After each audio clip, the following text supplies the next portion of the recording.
medicine, and that has also taken me to the Amazon and all over the country to study with different people, different styles of plant medicine teachings.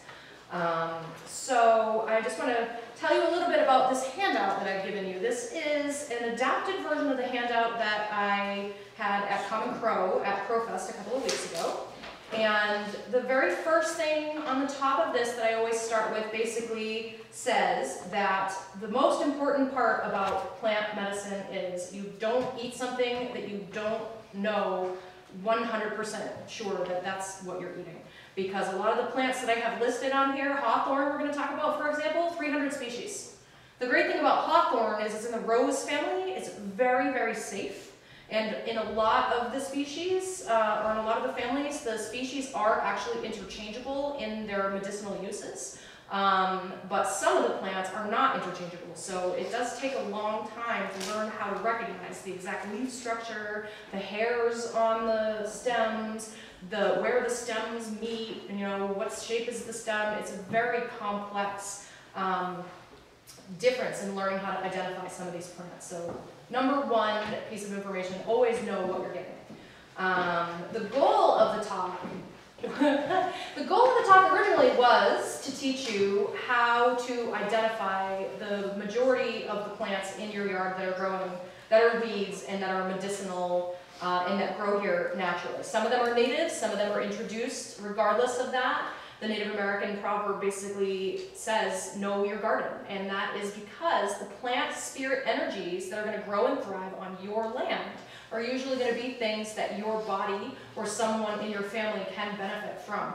And when you harvest those and you change the dynamic of the land, especially if you're not good with learning the skills for sustainable harvesting, and you accidentally over-harvest something that's going to shift the energy on your land, you're going to take in that medicine, you're not going to need that anymore, and now something else is going to grow. Or you'll leave behind just enough that it'll keep growing, and that means that you still need it. So the next part that I have here is a list of book-written references that I have just a sample of some of the books on this list here. I can't say enough if you like my style of teaching and the way that I talk about plants. Susan Weed's Healing Wise, it is a $17.95 investment. They used to carry it at Common Crow. I'm sure they would again if you asked.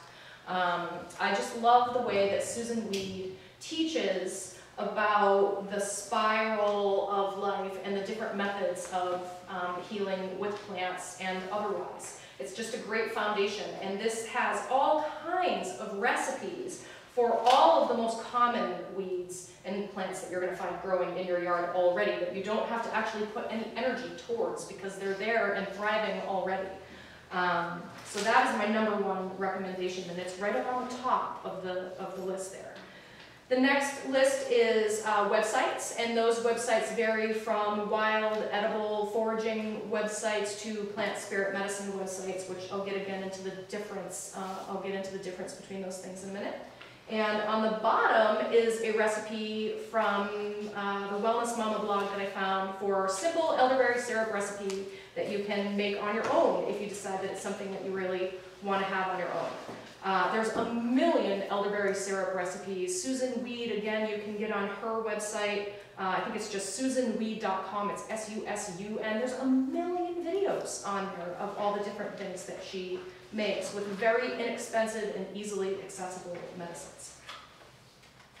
So if you flip to the second page, the chart that I have there is an abbreviated list of the plants that I found at Common Crow. And when Kate invited me to come and give the talk at Common Crow, I was walking for 10 minutes and I was like, yes, we can totally do this here. Like, I was there for 10 minutes and I found 37 species of wild, edible, and medicinal plants. It was fantastic. So we're not going to go over all of these plants. Again, one of the interesting things about giving these talks is we're totally at the mercy of the season that we're in. And number one, it's cold. Number two, it's dark. And number three, most of these plants aren't even around anymore. They've all dried up, they've gone to seed, they've gone dormant, and we're not going to be able to learn about that. So I'm going to start by, at the top of this second page, just reading the basic definitions of some of the introduction to plant spirit medicine, because again, as a result of the season that we find ourselves in and the way plant spirit medicine works, the talk kind of turned into something a little bit different from what I've done the last few times. So the definition of botany is the scientific study of plants, including their physiology, their structure, genetics, ecology, distribution, classification, and economic importance. And that usually is on the basis of a particular region or a particular habitat. So an example of that would be that when you're identifying mullein, in its first year, mullein is in what's called a basal rosette, and it's very low to the ground. So you learn what it means to see a basal rosette, the shape, the round shape that's low to the ground. I can't remember exactly, I think these ones are called bipinnate leaves. This is a clipping from my elderberry plant that's in the yard. So these are, again, like morphological things that you'll use that you learn over time to identify the different plants based on the botany, which is the science of botany. Very scientific. Then you have ethnobotany, which is the scientific study of the traditional knowledge and customs of the people around the plants, which are not only medical but also religious, and also start to delve into the use of things in traditional cultures or in, you know, like your grandmother's fire cider recipe. Your grandmother's fire cider recipe that some of you may or may not have is now under fire because a company in Western Mass decided that they were going to trademark the name fire cider. Fire cider has been getting used, the term fire cider has been getting used for hundreds of years probably, and Rosemary Gloucester has had it trademarked in her teachings as a kitchen remedy since at least the early 1970s. She's got like documented, you know, I've been calling this fire cider since 1972, and this company went and trademarked it. And then they sent cease and desist letters to all the companies that were selling it on Etsy or Big Cartel or any of the local shops. If they go anywhere and they find anything that's called fire cider, they will send you a cease and desist letter from their lawyer's office. So this is an issue of ethnobotany, that this is a traditional remedy that's been used in cultures all over the world. And this is a very important, they talk about intellectual property rights and benefit sharing agreements. This is really important. So plant spirit medicine is really hard to find a definition for, and I just copied this one off of someone's website I found last night because it seemed to be kind of the closest. And plant spirit medicine basically recognizes that the plants have a spirit, and that the energy of the spirit, the vital force in that plant, is actually a more powerful medicine than the botanical or chemical constituents of the plant. So it's a whole other way of looking at plant medicine. And you know, it's interesting for me that I've landed here because as a chiropractor, the first chiropractor was actually a magnetic healer before he was a chiropractor.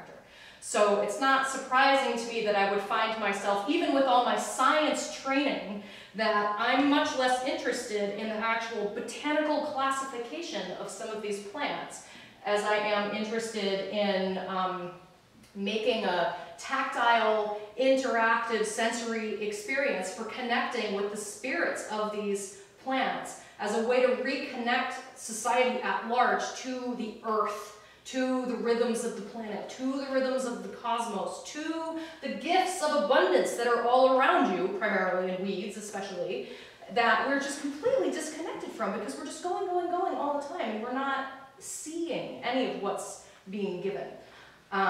And then lastly, there is part of both botany and ethnobotany and plant spirit medicine, all of the above, of biodynamics, which studies the methods that involve the physical motion and dynamics of living systems. So one basic example of this would be, you know, harvesting a plant on a lunar cycle or a solar cycle that would bring in different energies. So for example, if you had someone that had a lung condition and they had a cold lung condition, what you needed was to bring them in heat, then ideally you would harvest those plants on fire days, which actually overlap with the astrological zodiac.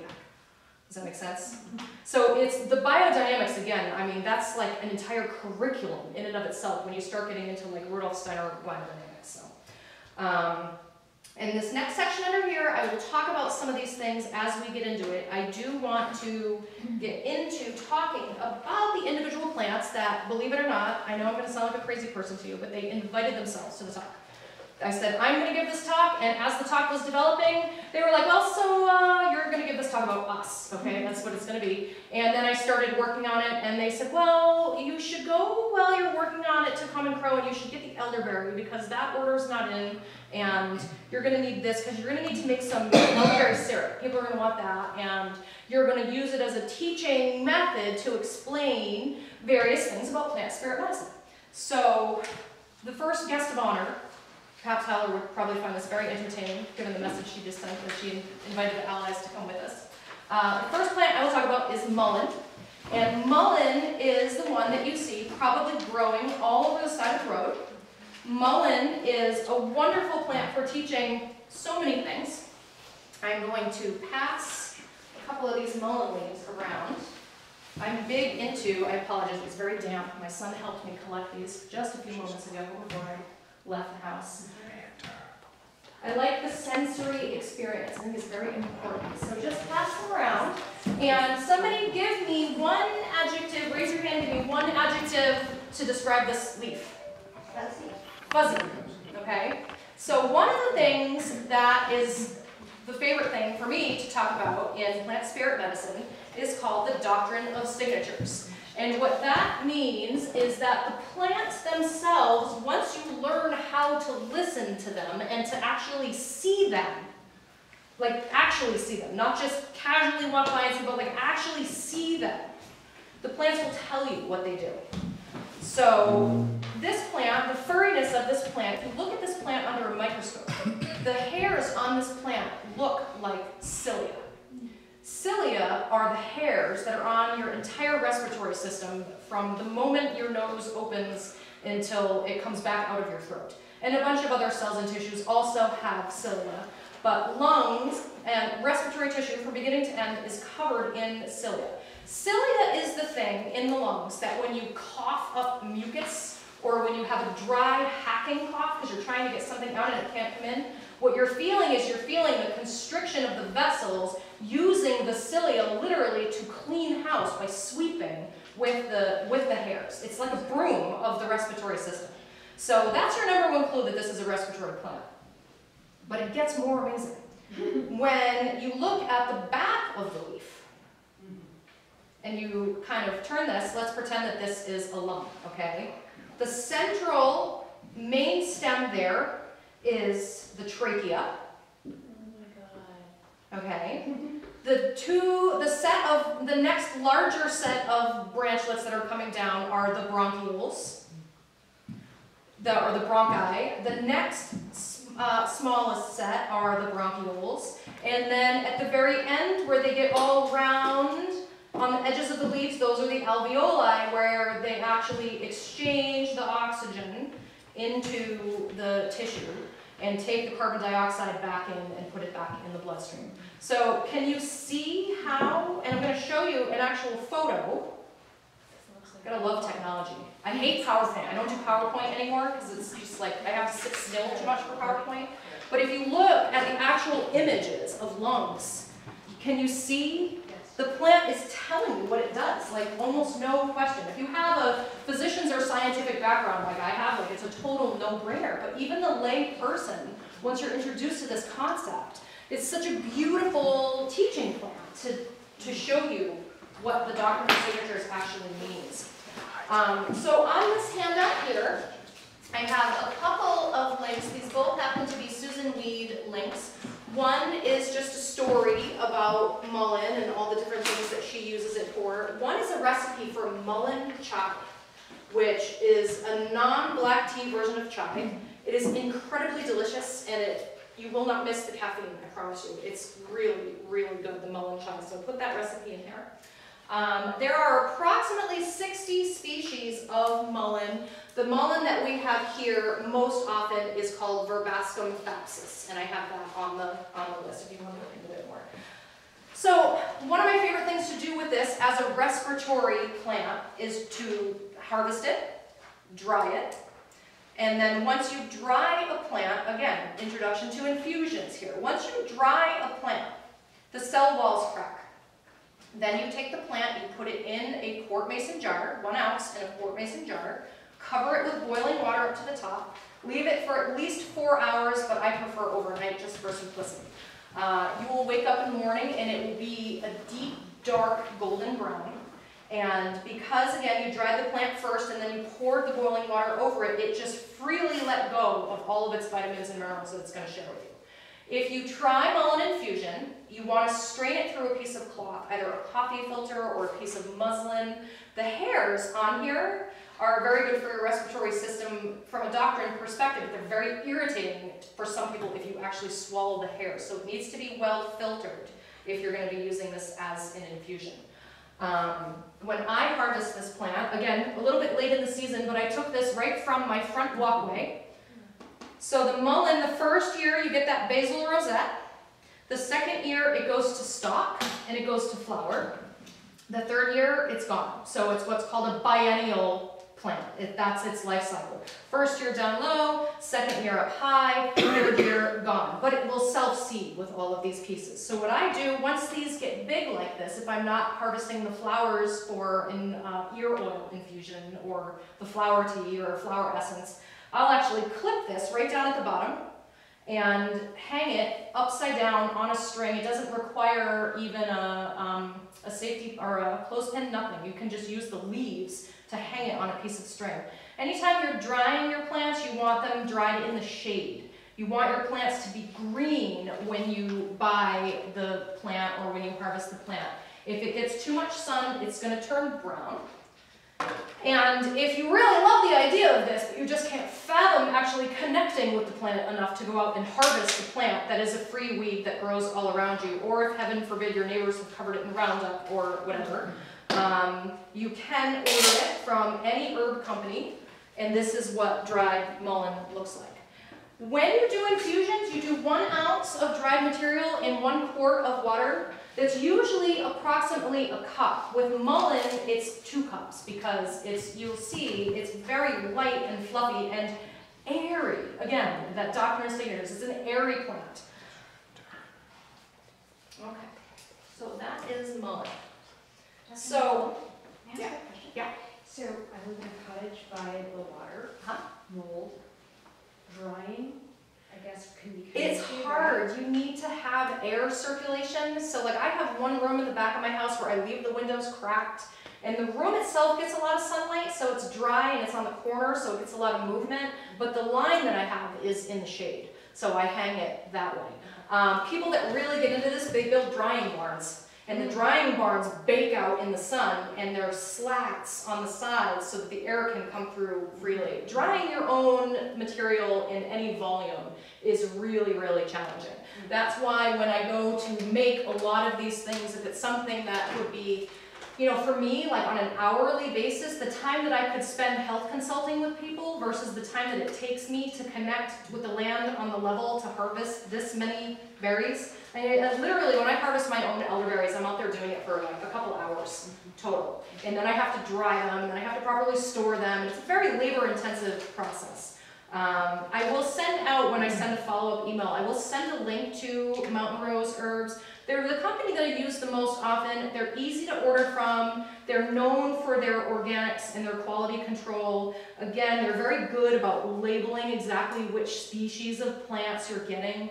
And it makes it really easy for me. I have a little affiliate link that I use, and sometimes I make a few dollars even when you order it, but more often than not, they have a deal that they'll give you when you're ordering something in a volume. Like if I'm sending people repeatedly for that they flag the account somehow and they know. I've got people telling me they're getting all kinds of deals with that link. So that's a nice thing. Mountain Rose Herbs? Mountain Rose Herbs. I'll send you the link. The other thing that often happens this time of year is you go to Mountain Rose Herbs and you try and order your elderberry because you want to make your elderberry syrup at home because you're going to classes and getting these great recipes and they're available online. Mountain Rose Herbs is completely out of stock of elderberries until the middle to end of November. Lucky for us, we have Common Crow. So Common Crow managed to get a nice little stash batch of these, probably from Frontier Herbs, another reliable organic company with good sourcing practices, good ethical sourcing practices. So I was able to get enough elderberries to make the syrup for today's class. Otherwise I would have been very upset. Okay, so the next plant we're going to talk about that invited itself to be the guest of honor is hawthorn. And I totally didn't see this one coming, all right? Hawthorn is a great example, again, of ethnobotany because, and I have like this giant encyclopedia thing down here, this Native American ethnobotany book. This tells you a bunch of different species and how they were traditionally used medicinally, but it also gets really in depth into this plant was used for cordage, and this plant was used for roofing, and this plant was used for making sun hats, and it's really a fun thing to look back at the ethnology behind how these plants were used. So hawthorn, I just think is so cool. Please be careful, sharp objects. This is a hawthorn needle. The Native Americans put holes in one end of these and they used these for sewing. So I will, again, use caution. It's very pointy on the end, and I will tell you from experience, hawthorn and black locust and prickly ash, any of these thorny trees, you do not want to get these thorn tips in your skin. The reaction that they create is unbelievable. Hawthorn, not as bad as a poisonous tree like black locust. I went through that last summer and it was just a nightmare. Like I thought I was going to have to go to the orthopedic to have my knee drained, and it was crazy. But powerful medicine. It was really interesting that when the thorn got me, I had harvested the plant. I wasn't being respectful and honoring it while I was hacking this tree down. It was, taking over my fence. It stabbed me in the knee and wreaked havoc for a good period of time for me. So that again, like for me being a plant spirit medicine person, how dare I just hack down a tree unconsciously without giving it its, due respect first. So I deserved that. But interestingly, it still gave me a gift in the end because I had a very specific health condition going on at the time. And where it stabbed me in the knee was in the exact acupuncture point that my acupuncturist went after the next time I went in for acupuncture for the specific thing that I had going on. And when I told her the story, she was just floored that, and she had Chinese herbal background as well, so it was doubly entertaining for her. So I will pass these around. These are some of the haws or berries. We call them haws when they're in the rose family. You're welcome to pop one off and eat it. They're a little dry. I harvested them a few days ago. And again, on that first introductory paragraph I have on the handout, know your body. If you tend to be allergic to naturally occurring substances and hay fevers and anaphylactic reactions and all kinds of things, you probably want to do minimal handling and eating of the things that I'm going to pass around. But if you're fairly certain that you can tolerate the rose family and you feel like tasting one of these things, feel free. This is the classic shape of a hawthorn leaf. Arthur Haynes, one of the herbalists and spiritual medicine people that I just think is divine. I think he's just so wonderful. He's up in Maine. I think he runs the Maine, not sure if it's the Maine Primitive Skills School. His website is on the list. So I've been in contact with him this week trying to figure out exactly which hawthorn tree this was, because again, there's like 300 species. And he said, well, you need to go and you need to get this particular leaf from this particular part of the plant. And I went back out, like, there's no leaves on the plant anymore. Like, if I had done this 3 weeks ago, I probably would have been okay, but like, it's done, it's done. We have to wait till next year now to figure out exactly which species this is. I believe it is a Washington hawthorn. I believe. It's the closest that we've come to seeing what this is. So I'll pass these around. And again, here's a good example of plant spirit medicine for you. That these plants want to tell a story. Right on time, this is perfect. So does anybody that's in the plant world have any idea where locally I might have harvested that hawthorn?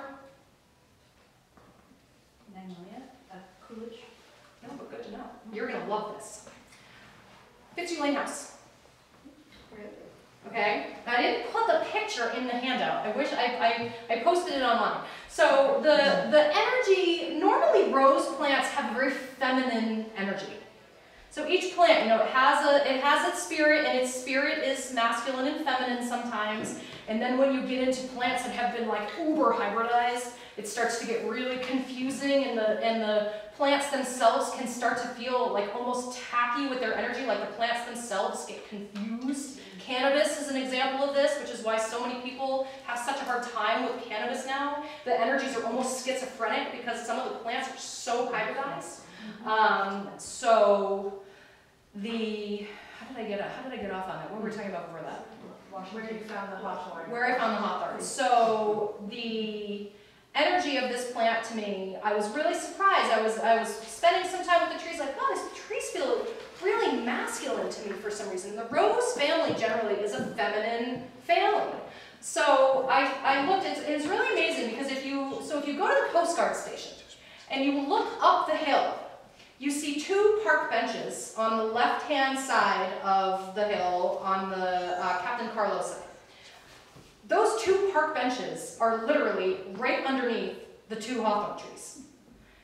If you want to go and you want to experience heart-opening, deep island ancestral medicine on this land, go sit on one of those park benches and just commune with these hawthorn plants. Very, very powerful heart medicine. They've been shown in studies to, the berries in particular, they've been shown in studies to decrease blood pressure.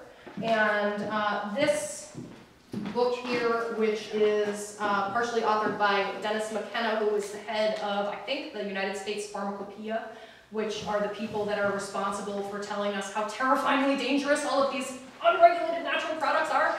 And he does it with all good intention. I mean, he sees both sides of the coin, but the pharmacopoeia in general tends to be a little bit restrictive and a little bit frightening, to be honest.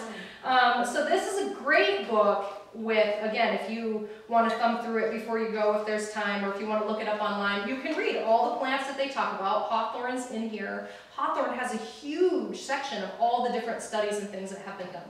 So again, doctrine of signatures, it's a big red berry, and in some of the species of plants, the red berry is chambered, like an apple is with the divider sections in it. So again, beautiful doctrine of signatures for the heart. It can be redundant because it is such a powerful cardiovascular tonic. If you're on cardiovascular medications, it can decrease your need for those cardiovascular medications by not necessarily making them more effective, but by creating a more natural solution.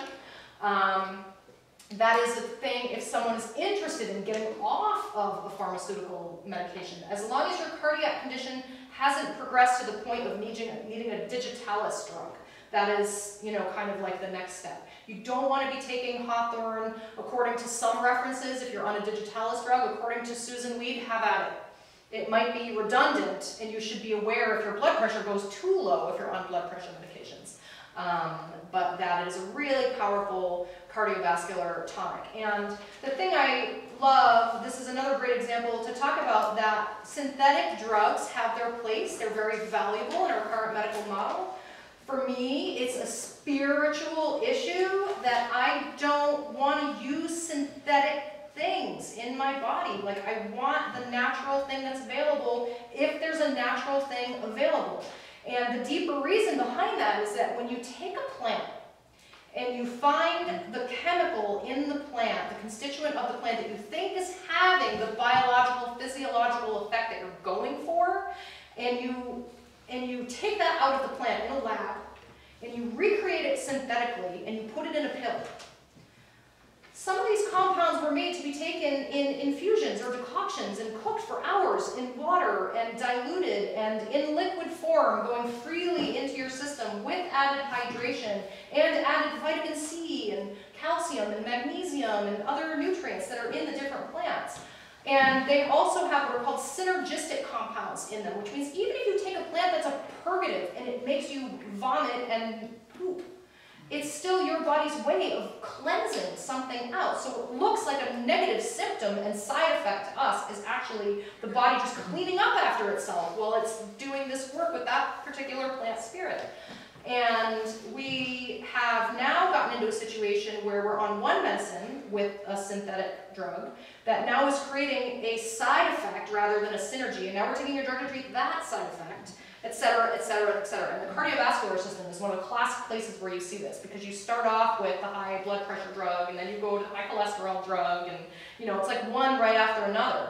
And the antidepressants also, you know, St. John's wort is a wonderful antidepressant. The reason why people run into problems with it is because they take it in powdered capsule form, and most people react to that. It was never designed to be taken that way, and your body can't process it really well that way without the storytelling aspect of the plant spirit medicine. Again, you want to go and you want to explore these two plants. You can't miss them right now. They're covered. They're absolutely covered. There's no leaves on them. They're absolutely covered in red berries. And I've never seen this in years past. They're also very susceptible to rust fungus. So in the past couple of years, I've never seen as many berries on these trees as what are up there now.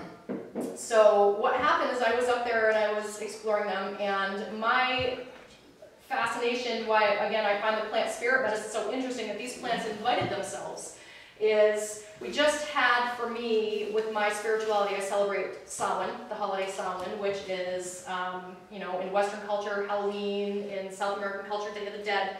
And it's the time of the year when the days start to get darker, and when some people feel like the ancestor energies start to become a little bit more palpable, a little bit closer to the surface. And I had been having a lot of meditations about my family and my ancestors, and I've recently reconnected with some Portuguese ancestors of mine on a side of my family that I never really had a lot of contact with. And that side of my family, my grandfather lived in the Fitzhugh house. So I found myself up there, and then I was like, oh my gosh, this is amazing. And then I could feel him, and I could feel my grandparents. My mother grew up in a house that is probably now where like the corner of the Whale Watch building / parking lot is by TD Bank. And when urban renewal came, they took all those people and moved them elsewhere. So it's like my grandfather lived in that house. My maternal grandfather lived down the hill, and both of my parents grew up kind of in that area. And my grandfather on my mother's side was a fisherman, and his boat was docked, I think, over by the Gloucester house when it was more of a functioning port down on that side before the urban renewal. And it was so amazing to me that as I was walking away after the fact, kind of thinking about the masculine energy that these plants had and how surprising I found that, I realized that one of the trees up there was like a little bit stockier and a little more spiky, and it was kind of like my Portuguese grandfather, like with the wooden spoon and like, you know. And the other one was, you know, a little smaller in stature and a little spindly, but still the energy behind it was really strong. And that was my mother's father, the fisherman that like fell off the boat that was underway and still swam after it and managed to catch it and climb up a tire that like everybody was doing their thing in the middle of the night. They would never have known if he wasn't strong enough to catch the boat, that he would have just died out at sea. So I had this feeling of like, here's these two big granddaddies up here, and I'm just gonna sit in these benches and just like be held by these two granddaddies that aren't around anymore. So that's the kind of thing that plant spirit medicine can bring, that kind of, you know, it's like such good heart medicine, and it was coming from these trees, and oh, I can't wait to tell this story. It's gonna be great. Okay, so next, you see I love teaching this kind of stuff. So elder is the next one we'll talk about. Again, I've got a couple Susan Weed links here. There are, must be a typo there, 28 to 20 it said ethno. 28 to 20 species. I think it's about 28 species that I found. This plant that I have at my house, again, this is a cutting from this plant.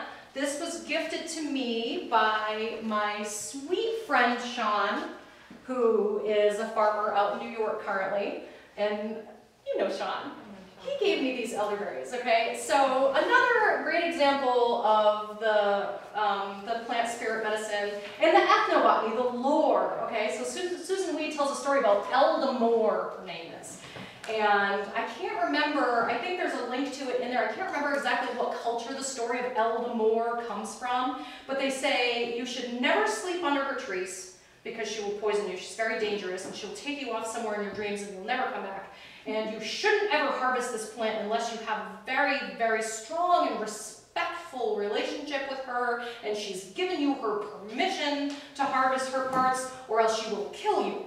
So elder, that particular plant, when you look at the berries, when you use them, need to be dried or cooked, or both.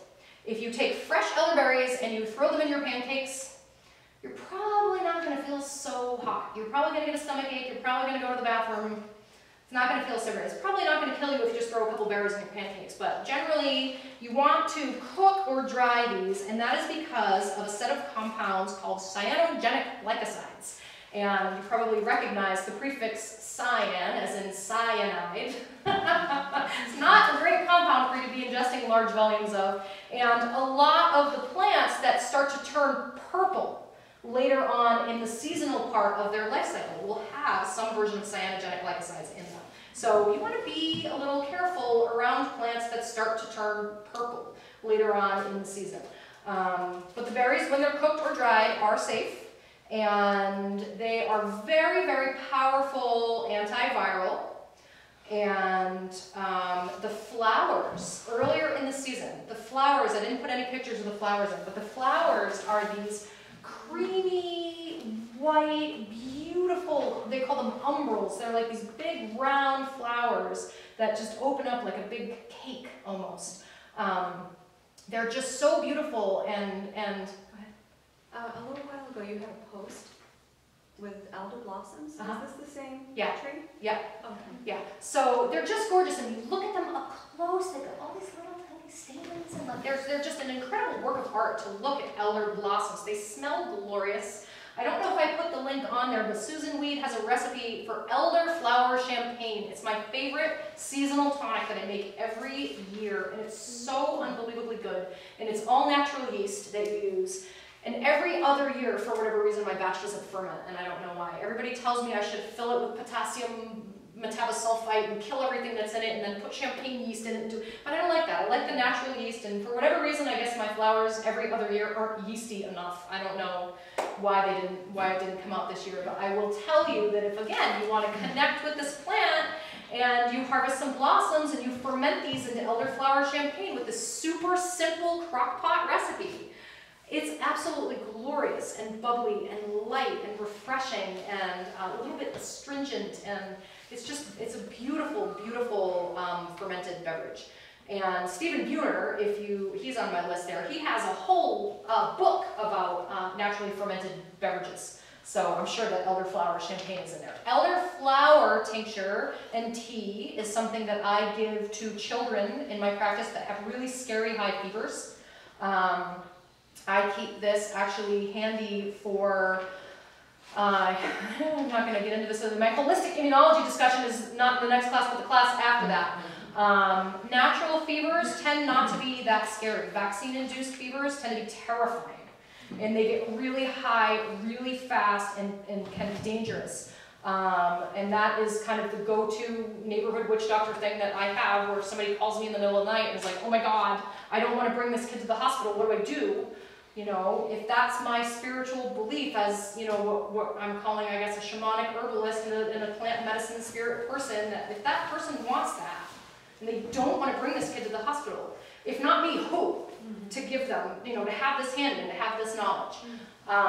So the flower is powerful, the berry is powerful, and the different stems and barks and things of the plant, some cultures get into. I don't delve into those. You have to really know what you're doing with this plant to use the parts of the plant other than the flowers and the berries. They are dangerous if you don't use them properly. So again, another short story about the plant spirit medicine aspect of this is Sean gave me these beautiful plants, and I had two of them, one that was growing in more sun and one that was growing in less sun, and one of them was really, really small, and the other one grew. It was pretty big the first year, and I looked at it, it's got the flowers, they're beautiful, oh wow, look, there's lots of berries, but I was terrified. Like, I don't know, the spirit of this plant and the lore that I had read, like, I don't know that I'm really ready to harvest this plant. Like, I don't feel like the relationship is there. Like, I'd love to, but like, it feels a little one-sided. So the next year, it was like twice the size. This bush just like exploded in the yard, and I was like, oh, wow, that's really amazing. And I went out and I spent some time with it, and I prayed to it, and I was like, well, maybe I can harvest some. Nothing. Nothing, like no reciprocation was felt whatsoever.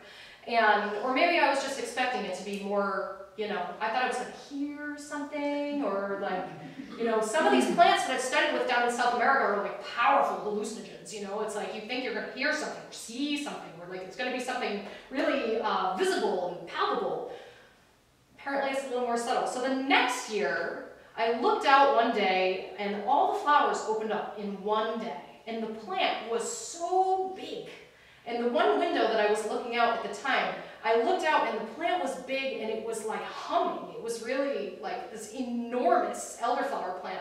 And I looked out and I was like, well, maybe I could. I feel like maybe you're trying to tell me something. And the plant actually leaned towards the window and was like,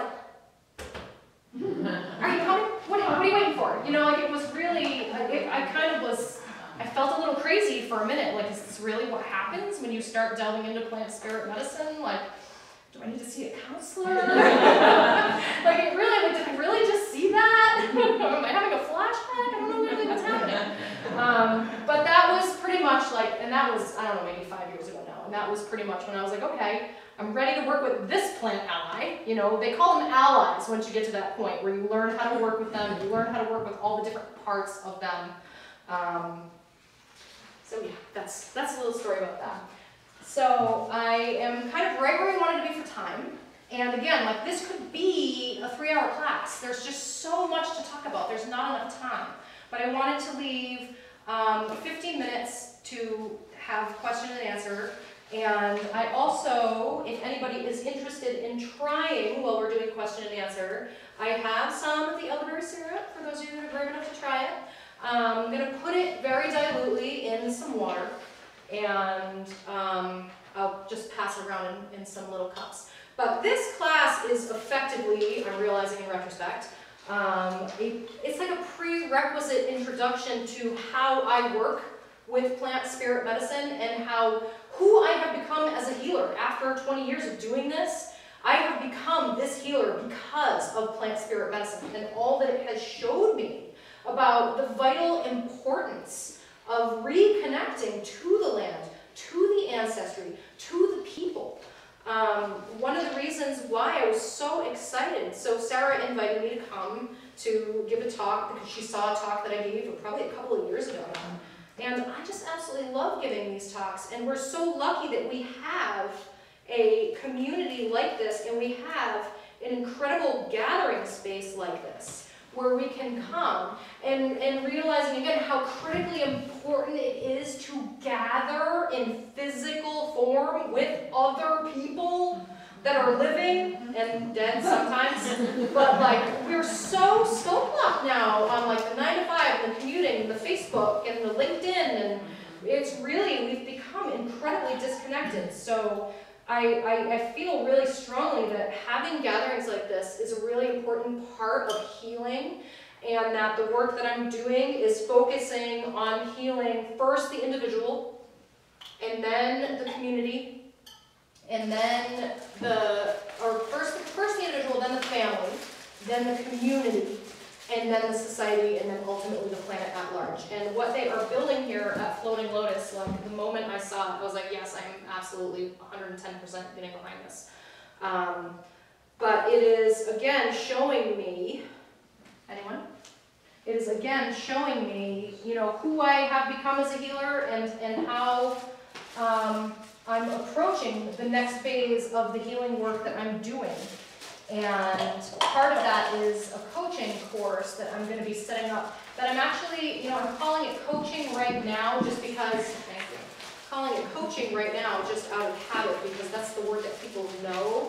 But what I'm actually going to be calling it is a counsel, because it is, again, as far as the gathering goes and the importance of gathering, I'm doing my standard coaching that I've been doing on a one-on-one scale. I'm developing into a more financially accessible group coaching program. So this is just a kind of prerequisite of like, are you interested in working with this crazy person? Does it vibe with you? Then I will, after the questions, I can talk a little bit about that for anybody that's interested. So question away if you've got questions. Otherwise, I'll keep telling you stories. So I got a question for you, Nicole. Yes. First, so I found recently, was walking in the woods, and found this really tightly grouped set of berries that looked like this elderberry in the picture, but it was long and conical, really tight knit. Would that be elderberry as well? I wouldn't know without looking at the picture. It looked just like those with the heavy red stems and the real dark. What color were the berries? Who's missing? Dark, deep, like the same color as the, yeah, but it was really tight and conical. And the stems are red, Yeah, like that. Is that pokeweed? Sounds like maybe Oh, It sounds like pokeweed. that's poisonous, right? So it's a big stalk, it's got big leaves that are shaped like that, and it has a central kind of like a post that comes out, and the berries start off green, and then the stem is hot pink that the berries grow on, and then the berries turn dark, dark purple, and the stem is like green and purple. Now, the berries in a real tight grouping and getting Yeah. skinny down the end. Yeah, but the berry cluster isn't like a round cluster, it's more like a cylinder, is that what you? It's cone, it's like, comes right down to like a perfect shape. So it's probably pokeberry, the way that you're describing it. Yeah. So pokeberry, you know, since you're asking the question, let's talk about it. Pokeberry is very, very powerful medicine for the lymphatic system. Okay. Poke root. If you tincture poke root in alcohol, if you tincture poke root in alcohol, the dosage is 1 drop. Wow. 1 drop. Common doesn't even sell it because it's that dangerous. I mean, it's like you've got to put it in your medicine cabinet up high where kids can't get it. Like it will kill you if you drink a bottle of poke root. Pokeberry, again, ethnobotany, Native American cultures often would eat 1 pokeberry a year. I know a lot of people that make pokeberry pie. I know a lot of people that said they grew up eating pokeberries and they never had a problem. Pokeberry, again, it's got that purple color, so you suspect cyanogenic glycosides or something else in that family. The poison in the pokeberry is actually in the seed, and the seeds are too hard for human teeth to break. So, again, the Native Americans would use it once a year. They would eat 1 berry. Who still needs? Anybody still need? I got a whole I'll take a second. Not any cardiovascular medications, right? This is not an implied doctor-patient relationship, okay? No, it's a very mild tonic, and it's very dilute right now. I mean, this is just so that you know the flavor of it. My experience is that sometimes the medicines that you need the most taste the grossest. This is not the case with this medicine. I was really pretty happy given that this is something that I basically made up at the request of our guests of honor. I just combined a couple of different recipes that I have, basically. And the sweetness. Honey. Yeah. Local honey, and I have an issue with this part. Okay, so when you make the elderberry syrup at home, it's really my preferred method because anybody else willing? It's really my preferred method to make it at home because you make it fresh. You cool the syrup just a little bit. I'm glad it's not fermented.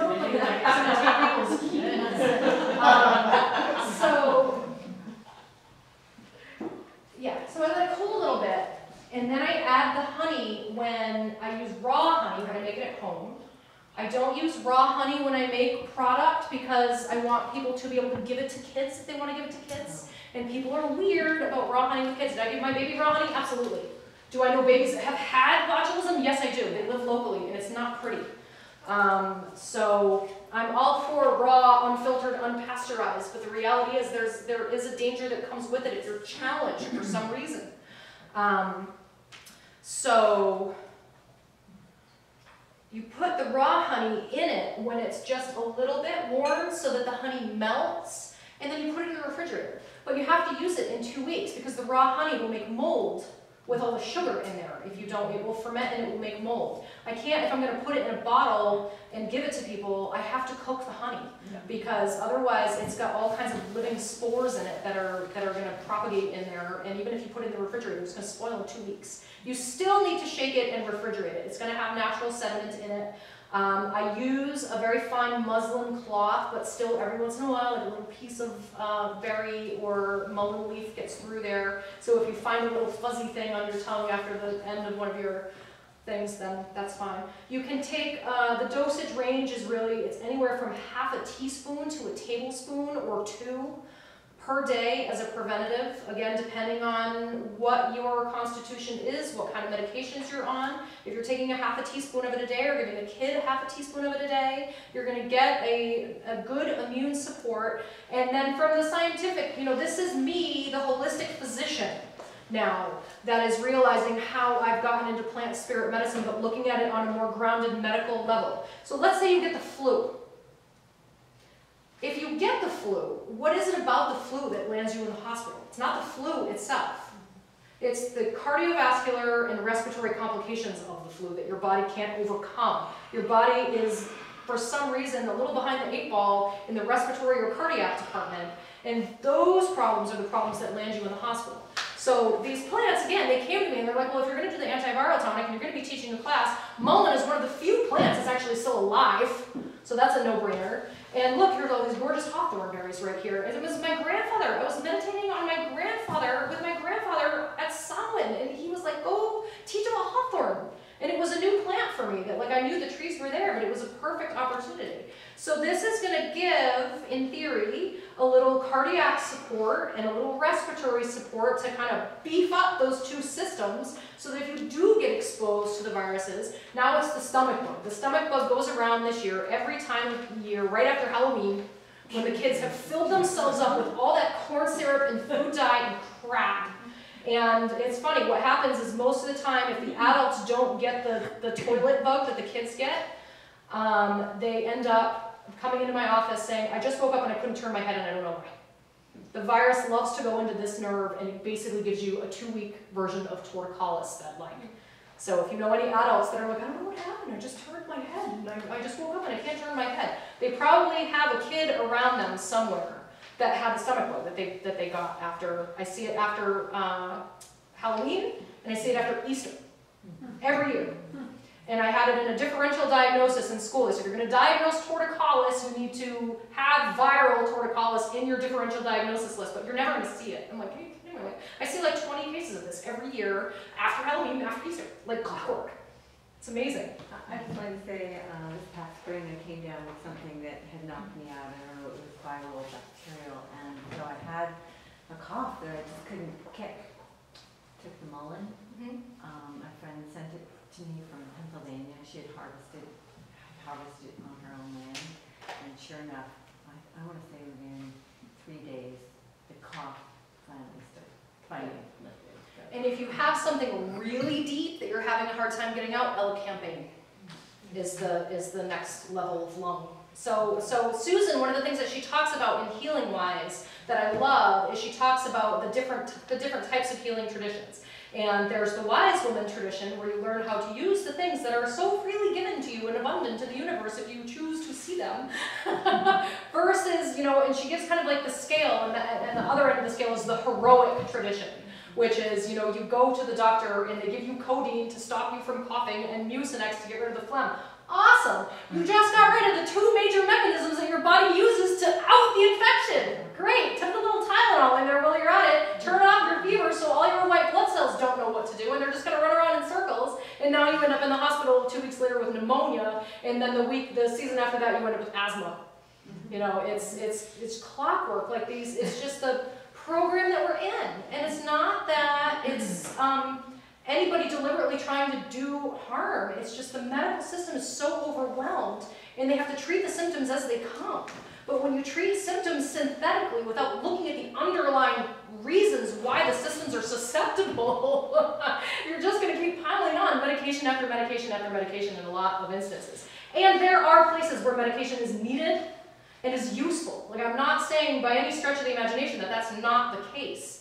But in, you know, am I going to go get a flu shot? Absolutely not.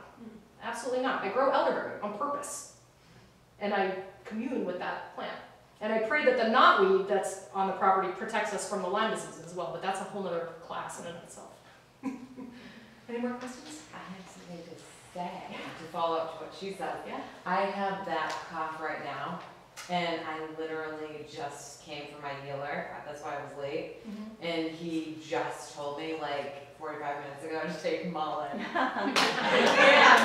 I've had it growing in my driveway. I don't have a yard. I just have like It loves gravel. cement. It literally grows in gravel. Like it's. And last summer, the girl that lives upstairs, at that point, I didn't know what it was. She's like, it's just a weed, I'm gonna get it out. She threw it out, and then it grew again. Yeah, it's seeded. So it wants to be there. And it's really great. Like you'll see one somewhere, and then the next year, if you let it go to stock like this, and you'll see like 20 in the immediate vicinity. And heaven forbid if you actually acknowledge it and you give it ideal growing conditions. I mean, and that's again, you talk about just the energy of attraction, all the laws of attraction and all this. I mean, you look at this time of year, it's so incredible. You have one plant literally gives you 4,000 seeds. 4,000 seeds!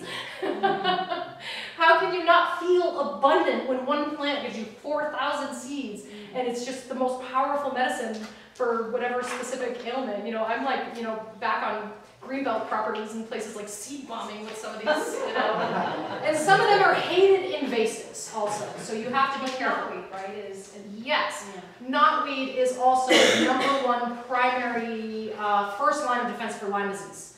The knotweed root has the highest level of resveratrol in it out of any plant on the planet.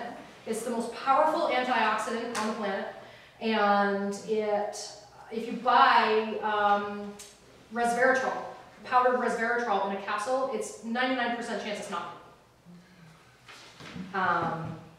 And I don't like the word invasive, I like the word proliferative, because if you look at it from a plant spirit medicine perspective, if you listen to the messages the plants are giving you, it'll go away if they're not needed. Phragmites is another one. Everybody hates this ditch reed. It's growing all over the beaches. People are ripping it out left and right. It's a toxic water. It's a toxic water remediator. The plant is doing us a favor. If we stop polluting our water, Phragmites will stop growing everywhere. And in the meantime, it makes great floor mats and hats and you name it. It's a gorgeous plant, and the birds love it. But it is taking over because we're polluting our water, and it will grow anywhere where there's polluted water. So you just mentioned knotweed for Lyme disease. Is that the one that's listed on here, Chapman's knotweed? Yeah. And does that grow indigenously around here now? It's not indigenous. It was introduced by, believe it or not, Frederick Law Olmsted as a decorative plant. But it is around here now. Oh, it's everywhere. And people hate it. Predators, right? That's what's invasive. Yeah. Because it's not. Well, because when it comes in, it takes over native habitats and it pushes other native plants out. A lot of the invasive species have chemicals in the roots that are actually natural Roundup that stop other things from being able to grow around. They just did a huge remediation project last year at Millbrook Park in Rockport. And I called the head of the garden club, and I'm like, I can't make it that day, but will you save the roots? And she never called me back. She's like, this woman's crazy. We're going to burn this. Like, get it. Yeah. So, yeah. Anyone else? Questions? I have one question about what you were saying about the honey that you used, right?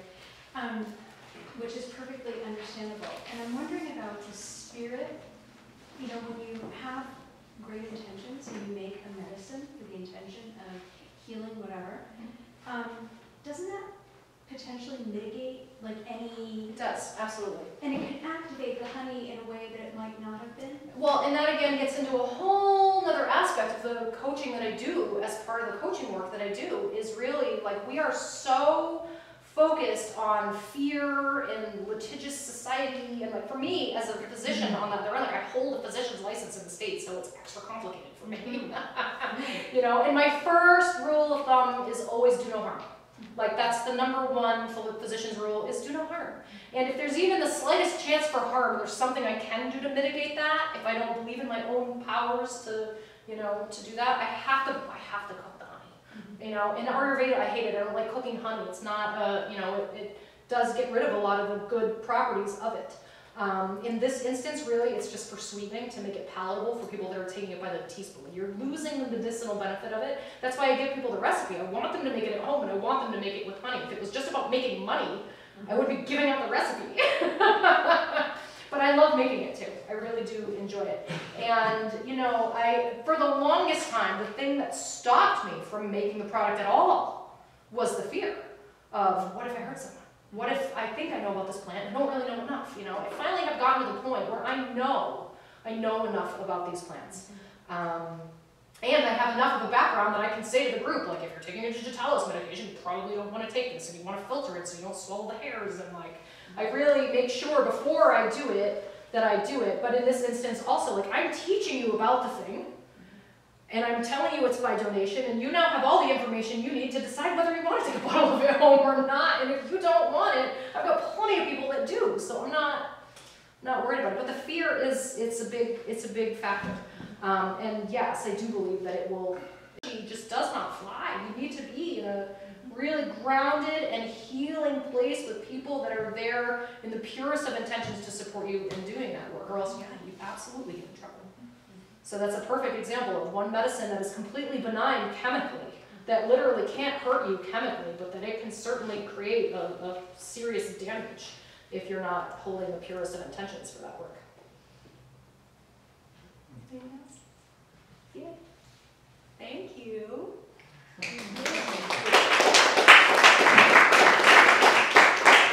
And for anyone that's interested, on the back of the handout, I have the information about the coaching program. And I don't need this recorded, obviously, but I can talk to